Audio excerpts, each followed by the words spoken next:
Rodriguez at Attorney Luke Espiritu. Ako po ay sang-ayon na sa mandatory drug testing sa lahat ng elected and appointed officials sa gobyerno bilang pagtugon sa Article 11, Section 1 of our Constitution that public office is a public trust at dapat lahat ay may accountable sa ating mamamayang Pilipino.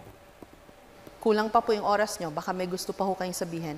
At yun nga po aking isinususog din yung Dangerous Drugs Board Resolution number 13 series of 2018 na nagpapahintulot na i-undergo sa drug test ang mga elected officials. Okay. Pakinggan po naman natin ang posisyon ni Attorney Luke Espiritu. Ang pagsugpo sa droga, hindi yan magic formula para sulbahin ang lahat ng kabulukan sa gobyerno. Diyan na naman tayo, ginagamit na naman natin ang droga bilang pinagkakasya natin ang problema ng buong bayan na yan ang magiging problema. Yan ay tukhang mentality ni Duterte. Kaya yan lumalabas dahil aminin na natin, nagbabanggaan si Marcos at si Duterte pinaparatangan niya si Marcos na bangag. Kaya meron tayong mga mandatory drug testing na ganyan. Sawang-sawa na ang taong bayan sa bangayan ng Marcos at Duterte. Pag-usapan niyo yung tunay na issue sa kahirapan, hindi yung mga droga-droga na yan. May sagot ho ba kayo doon? Kinakailangan malinaw sa atin. Bakit ang mga security guard bago ma-hire sa trabaho kinakailangan sumailalim sa drug testing? Ang pagiging opisyal ng gobyerno, ikaw ay humihipo ng pera ng mamamayang Pilipino. Higit na mataas dapat ang standard natin sa mga naglilingkod sa gobyerno. Attorney Espiritu? Bakit hindi tayo magkaroon ng competency test, integrity test, honesty test, at mahigit sa lahat, pro-masa test? Dahil yun ang mas importanteng mga issue sa ating bansa. Yan ba yung bangayan ni Marcos at ni Duterte? Yan ba may kinalaman yan sa sahod na hindi nakabubuhay ngayon? Yan ba may kinalaman sa kontraktualisasyon na nagpapahirap sa ating mga manggagawa? Yan ba may kinalaman sa kahirapan? Yan ba may kinalaman sa presyo ng mga bilihin? At yan ang mga nararamdaman ng taong bayan sa ngayon, hindi yung bangayang Marcos at Duterte. Ang usaping droga ay hindi bangayan ng dalawang nagbabangga ang pamilya sa politika. Ito ay tunay na nangyayari at nagaganap sa ating bansa. Kaya ako ay naninindigan na dapat sumailalim ang lahat ng opisyal ng pamahalaan at simulan natin sa tanggapan ng Pangulo.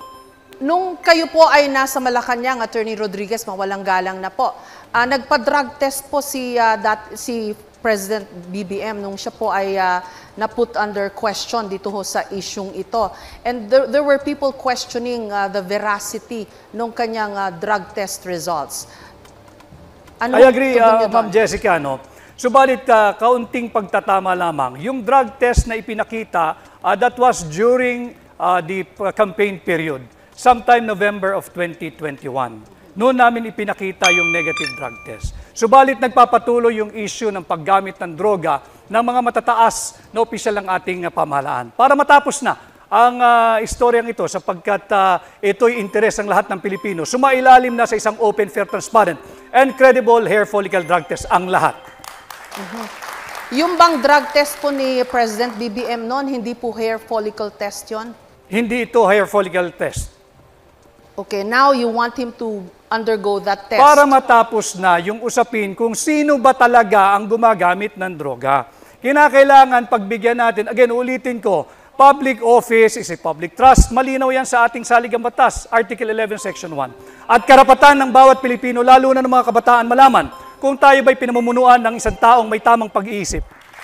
Gusto niyo po mag-react doon, Attorney Espiritu?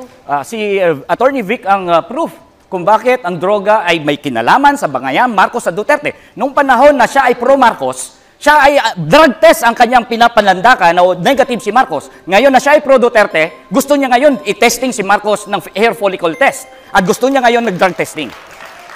Maraming salamat po kay Attorney Rodriguez and kay Attorney Espiritu. In a senatorial debate, Attorney Vic Rodriguez again called on you to constitutional principle that public office is a public trust. Okay. Say to this, Mr. President. No. No. Why should I do that? That's, what is a public trust, public office, public has nothing to do with the follicle test, please. There's no, wala namang connection ng sinasabi na. He's always had that weakness every time when he was still working for me. If he believed in what he was saying, why did he work for me?